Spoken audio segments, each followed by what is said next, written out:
एक पार्ट है जिसे बृहत साम कहते हैं, वो ही भगवान है। छंदसामहम गायत्री, तो ये जो छंदस है, अनुष्ठुप, त्रिष्टुप, गायत्री, उष्णिक, बृहति, पंक्ति, त्रिष्टुप, ये जो छंदस है, इन छंदस में भगवान गायत्री हैं। मासानाम मार्गशीर्षोऽहम्, उन सभी महीनों में मार्गशीर्ष का जो महीना है यानी धनुर्मास, वो स्वयं भगवान है। मासानाम मार्गशीर्षोऽहम्, मार्गशीर्ष महीने में क्या होता है, सूर्य जो है वो धनु राशि में होता है और जो चंद्र है वो मृगशीर्ष नक्षत्र में होता है। तब पौर्णमी का दिन होता है, पूर्णिमा का दिन होता है, तो इसीलिए, और ये महीने का नाम भी उस नक्षत्र से ही पड़ा है। तो जिस नक्षत्र में पूर्णिमा होती है उस नक्षत्र का नाम ही इस महीने को दिया गया है। तो सभी महीनों के नाम ऐसे ही दिए गए हैं। तो मार्गशीर्ष महीने का नाम इसलिए पड़ा क्योंकि पूर्णिमा मृगशीरा नक्षत्र में पड़ती है। तो सूर्य धनु राशि में होते हैं और चंद्र जो है वो मृगशीर्ष नक्षत्र में होते हैं।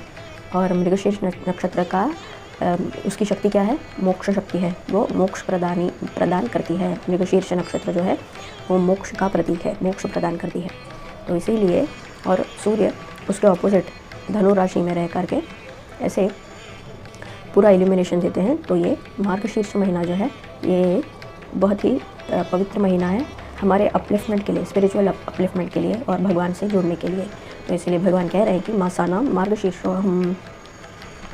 तो सभी महीनों में मार्गशीर्ष का महीना बहुत ही उत्तम होता है।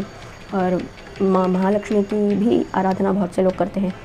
ये यहाँ पे महाराष्ट्र में संप्रदाय है, हर गुरुवार को, मार्गशीर्ष महीने में हर गुरुवार को महालक्ष्मी का पूजन करना।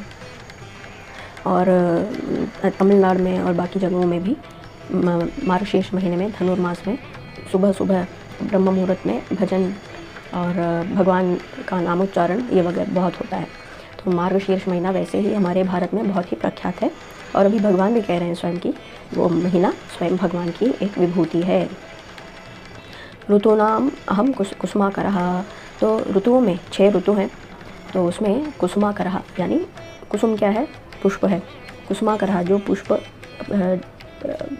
प्रदान करने वाली जो ऋतु है वो कौन सी है, स्प्रिंग सीजन, यानी अभी वसंत ऋतु। वसंत ऋतु में ही श्री रामनवमी भी पड़ती है। और चैत्र ये जो नवरात्रि है वो भी वसंत ऋतु के प्रारंभ में ही पड़ती है।